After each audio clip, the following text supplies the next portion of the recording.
And we're going again. This is number 2. Gonna mix my paints real quick here. Some black, some bronze. This is the second one I'm doing. That's why this cup looks a little dirty, and I'm going through the gold. This is bronze, sorry. A little bit of the beige. Going back to little bit of the purple. This one always tends to get lost anyway. And then I'll go back to the black that has silicone in it. And a little bit of bronze. Not too much this time.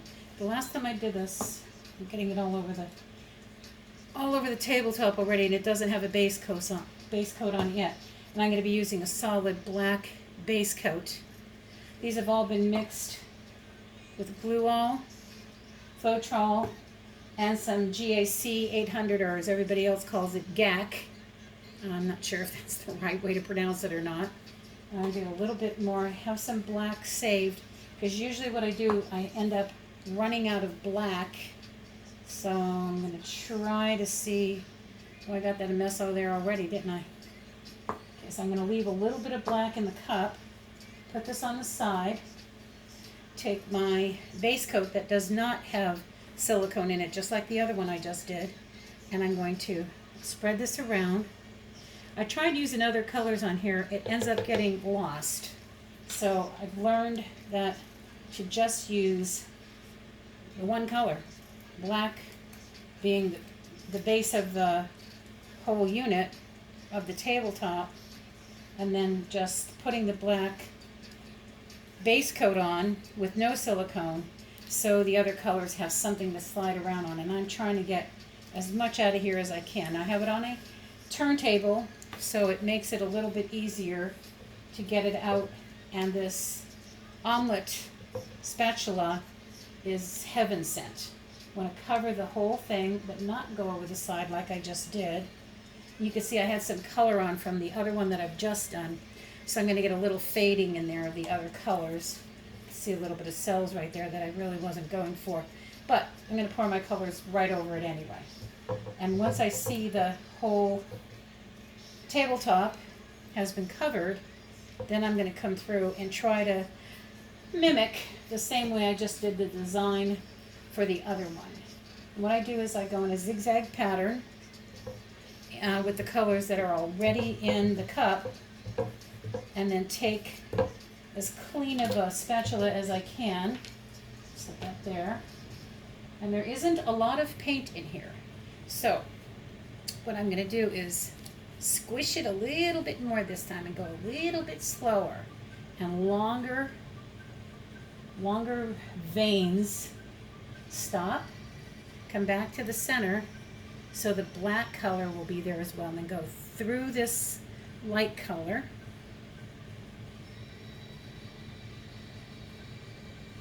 And now just zigzag through and hopefully have enough paint on there. And take the rest of the color out of the cup and put it through where it's the darkest.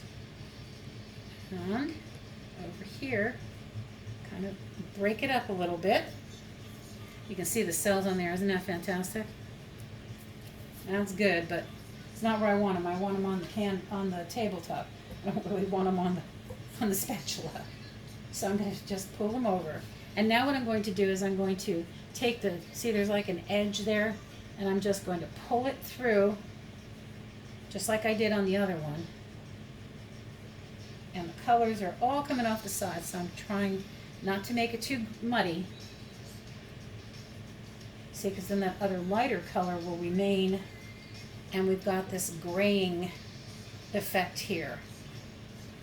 And I want it to look a little grainy, especially in the lighter areas. So I'm kind of tapping it to give it some structure. And then I'm going to take the rest of the black paint that I left in the cup, and I'm going to do a deep vein wherever I can, as much as I can, along the sides of these zigzags, so it defines the grain. And of course, I never have enough black. I never have enough black. No matter how much I have made, I never seem to have quite enough. But I'm going to try to squeak a little bit more of this out so I can put it along this side. Of course, I have it on the tabletop. I seem to be dumping it on the table.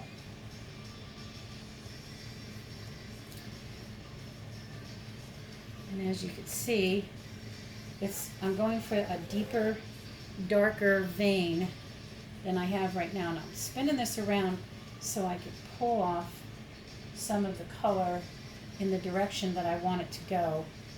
I hate to use just a popsicle stick.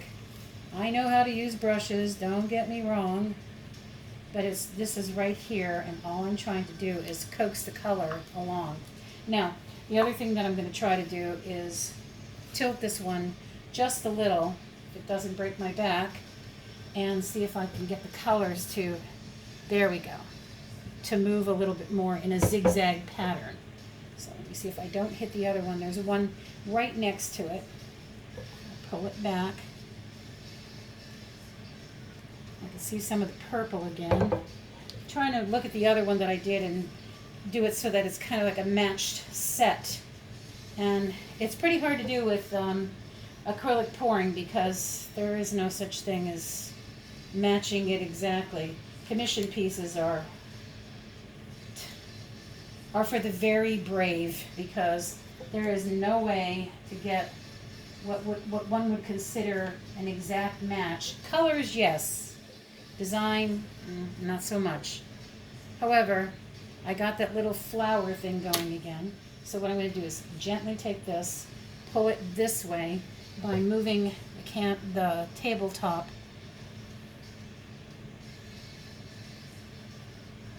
And now I am actually going to introduce this little bit of purple, if I can.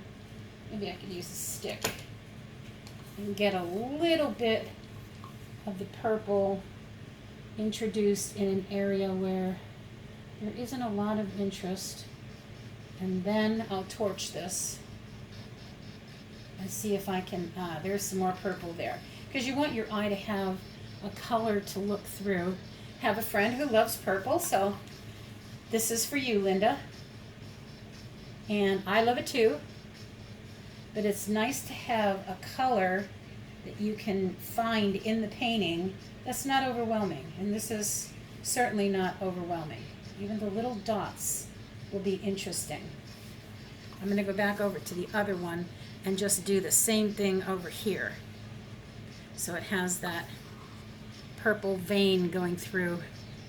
Can't see what I'm doing, but trust me, I'm doing the same thing I did over there, only I have just a little bit of purple left, and I want to get it on this other tabletop before it gets a little too set. And there we go. Isn't that look pretty? I like this one too, so all I have to do now is just pull it a little bit.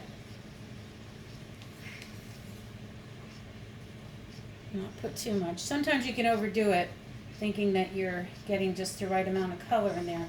But I haven't torched this yet, so my hands are absolutely filthy. And let me grab a paper towel. And again, like I said, it's pretty easy to overdo something, but one of the things that you want to do, though, is torch the painting with a creme brulee torch like I'm using here. It's easy to be safe with it. I've gotten a little more comfortable with it than I was, and I want to bring out those cells that are in the individual colors, not in the black, except for the small amount of black that it was in. And I'm trying to get the interest through the whole painting. Now that looks a little weird there, so I might stretch that out just a little. There we go. Because you'll see the paints. Now, this could dry a little bit differently too if the colors keep melting together. But if they don't, then it will stay pretty much the way it is.